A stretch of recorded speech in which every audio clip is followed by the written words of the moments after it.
toute la jeunesse africaine, comme centrafricaine plus précisément, se battent parce qu'avant, le pays sombrait toujours dans la guerre, comme au Congo.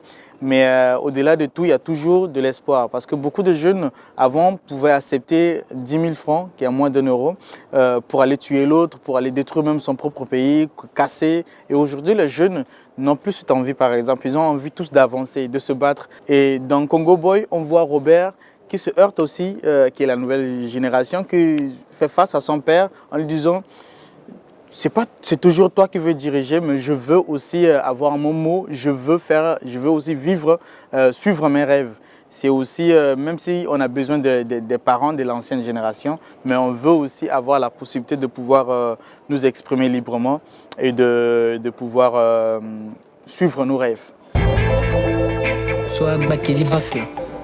C'est 15 000. Tarif normal, tu es étranger, il y a 15 000. Non, vous avez 3 heures. Yo, 16. T'as les clés.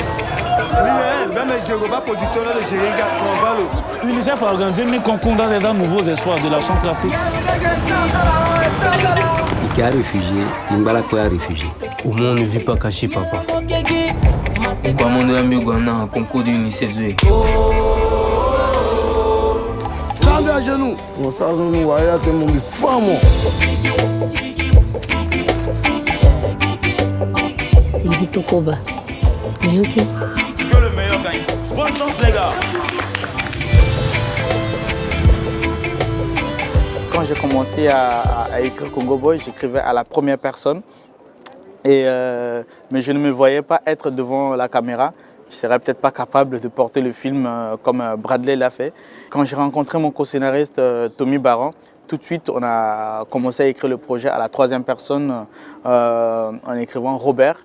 Et ce qui m'a permis de raconter cette histoire de début jusqu'à la fin. D'ailleurs, je suis très content parce qu'aujourd'hui, quand je regarde le film, je ne vois pas que mon histoire. Je vois un film, je vois l'histoire de Robert. Et je suis très content d'avoir fait ce choix. Maman,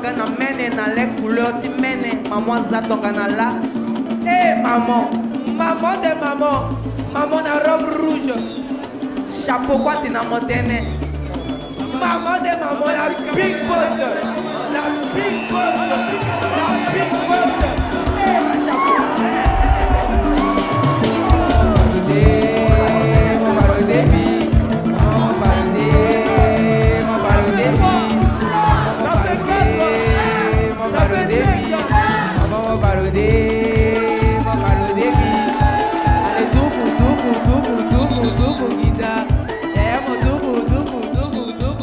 Pour pouvoir financer les films africains, c'est très difficile.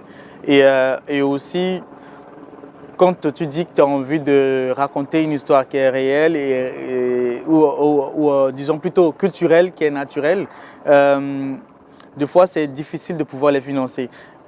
Pourquoi je dis ça? Des fois, je me souviens quand on faisait encore Congo Boy, il y avait des choses où on disait ah non, au fait, pour avoir l'argent, il faudrait mieux orienter le sujet comme ça. Je disais non, au fait, je ne veux pas.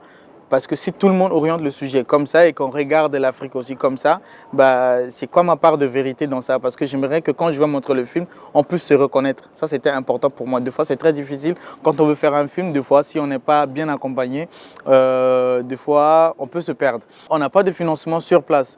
On est obligé de venir chercher l'argent toujours en Europe. Et c'est cette contrainte-là aussi qui arrive. Des fois, on est obligé de chercher à trouver le juste milieu pour que aussi, quand le film va être exporté, ça puisse aussi être compris ici. Mais pour moi, c'était important de continuer à le faire de la manière dont on faisait avant, en faisant le film pas en français, que les gens parlent sango comme on parle lingala, on parle sango. Et c'était nécessaire pour moi. Et aussi, nous n'avons pas d'industrie de cinéma à Bangui, par exemple, et on est obligé de ramener tout le matériel de l'Europe.